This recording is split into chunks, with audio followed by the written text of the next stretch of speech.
சரி, இந்த கை தூக்குங்க. இந்த கையை தூக்கு, தூக்கு, தூக்கு. நீட்டிங்க. முடியல. இந்த கால் மடக்க முடியுதா? மடக்குங்க. அந்த காலு முடியல. தூக்கு. முடியல.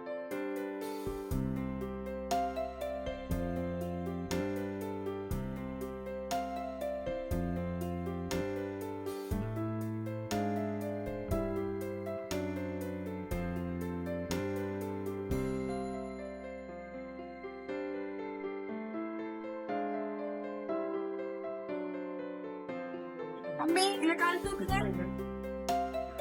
அந்த காலு, அந்த கை தூக்குங்க. கீழே இருக்குங்க.